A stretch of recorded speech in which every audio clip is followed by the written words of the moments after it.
For T&M snow contracts, accurately tracking time and material is essential for a smooth winter season. Common T&M errors usually occur during estimate creation, assigning equipment in crew mobile, and time entry. Let's start by going over adding time and material to the estimate. Our two snow services for this job are de-icing and snow clearing. Let's start with de-icing. I'll click the arrow to the left of it to expand the materials and labor listed for this service. For de-icing equipment, we have a de-icing truck with operator, sidewalk ATV plow with operator, and a de-icing hand spreader. Notice that the equipment rates also include the labor rate for the operator. Remember to add material that the equipment will be using on the job. For example, the de-icing truck and hand spreader will need salt to put down, so I will add the required amount of salt. Use the Add Item box at the bottom of your service line to search and add equipment and material to the de-icing service. I'll search for and add a smaller bag of rock salt for the hand spreader. Be mindful of the units for each item.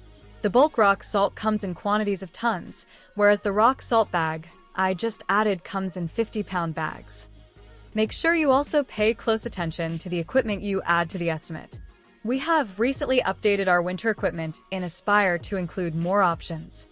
For example, under the snow clearing service line, the backhoe I added came with a 3 cubic yard bucket, but there are options for bigger buckets and attachments that cost a bit more. The snow clearing service line will typically have less salt and more equipment for bulk snow removal. Both of these services will create a separate work ticket when the job is ready to be put into production. When assigning equipment in Crew Mobile, the supervisor will only be able to select what has been added to the given ticket from the estimate. Now I'll complete the estimate, and we can skip over to how the crew should handle time and equipment from Crew Mobile. Let's say that I'm a part of Tim's crew, and we are expecting snow today. For the sake of this example, I'll be a two-man crew of Tim and Eric. I'll clock in Tim, then hit schedule to navigate to the desired route and ticket. We'll first have Tim begin work on de-icing. After hitting the start button, he is prompted to assign equipment to himself and other crew members. We haven't clocked anybody else in though, so I will set Tim's equipment to de-icing truck with operator. Now that equipment has been assigned, we can begin work for Tim. If we go back and refresh the schedule board in Aspire, you can see that the de-icing ticket has a green border, indicating that the crew is currently clocked in and working on it.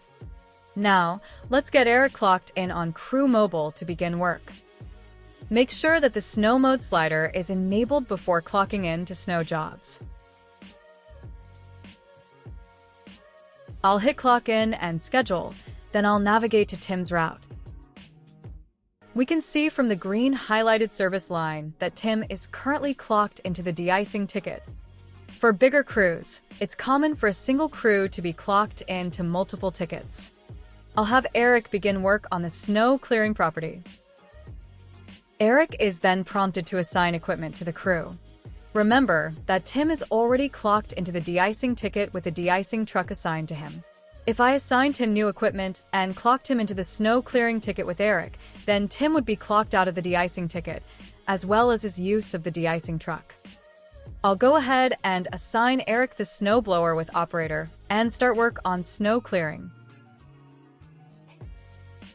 If we go back to the Aspire schedule board and refresh, we can now see that both tickets are currently being worked on by Tim's crew. Let's say that the work is done, and we are ready to clock out for the day. To clock out the whole crew, the supervisor can use the crew button on the home page and hit clock out all. For snow jobs, we do not mark the job as completed when work is finished, as it could continue to snow after we leave. The job can be marked completed from time entry or from the work ticket page when approving time entry. Supervisors can then adjust and approve time entry the next day. Let's move on to adjusting T&M from time entry. Once work is finished, the supervisor can adjust and approve time entry by clicking on the desired visit from the schedule board and hitting Open Time Entry. In the top right of the time entry screen, you can see your crew members for these visits. For this example, our crew members are Eric and Tim. On the left side, you can see clocked time for each crew member and make adjustments as needed. Time entry is tracked in military time, so be mindful of this when making time adjustments. I'll set both of their clock time to 11 to 2. You can also use shortcuts to convert normal time to military time by putting an A or a P after the time, indicating AM or PM. Click the boxes under your desired crew member to apply the row of time to them. Now, let's adjust T&M for our de-icing service. I'll apply the 3 hours of time that Eric worked to his de-icing hand spreader equipment. Tim's de-icing truck is listed under Eric's clock time, so I'll have to zero it out and add Tim's equipment to the other row of clock time. Hit the gray dots to the right of your desired row to add time or material. I'll search for the de-icing truck with operator and hit save.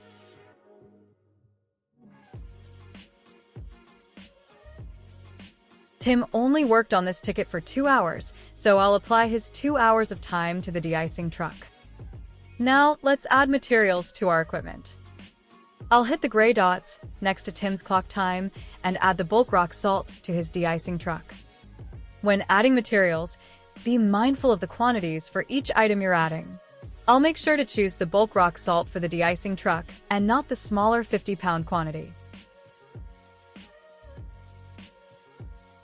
I'll add the material to Tim and then hit save. Now, let's add material to Eric's de-icing hand spreader.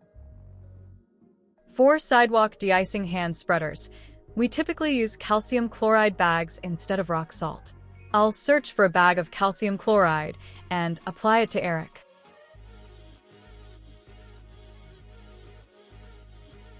We'll say that Eric used 3 bags of calcium chloride. Now, let's adjust our snow clearing service. Tim only worked on this ticket for 1 hour, so I'll set his on-site time to be from 11 to 12. The snow blower that Tim used for the service is already added in time entry with a time of 1 hour, so we're all good here. Work tickets can be completed from time entry by selecting the completed checkbox for the desired ticket. For this example, I'll complete the work tickets after approving time entry. After reviewing to ensure everything is correct, hit the Save button in the top right to approve time entry. The last step is to mark our tickets as completed and approve them.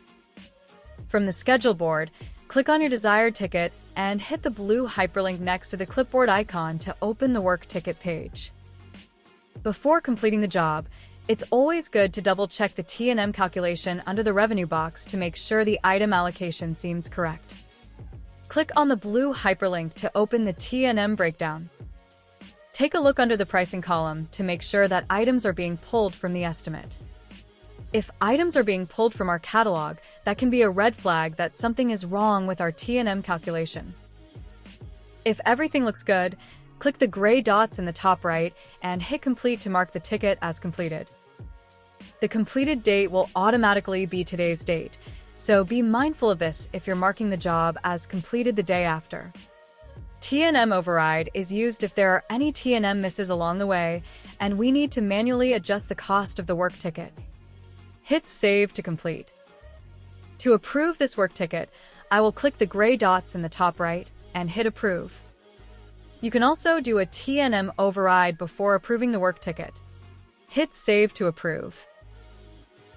Now, if I go back to the schedule board, we can see that our de-icing service is grayed out and has a check mark on it to show that it is marked as completed and approved.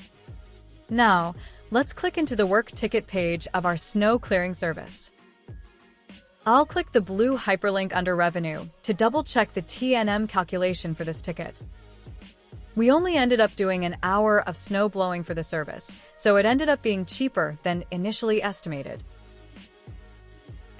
Now I'll click the gray dots and hit Complete to mark this ticket as completed. I will enter the completed date as October 30th. No T&M override is required for this ticket. Hit Save to mark it completed. To approve our snow clearing ticket, I will click the gray dots again and hit Approve. No T&M override is required. Hit Save to approve. Now, if I go back to the schedule board, we can see that both tickets are grayed out and have a check mark to show that they have been completed and approved. Congratulations! You now know best practices for tracking T&M for snow jobs. Thanks for listening. Keep following these courses for more helpful Aspire guides.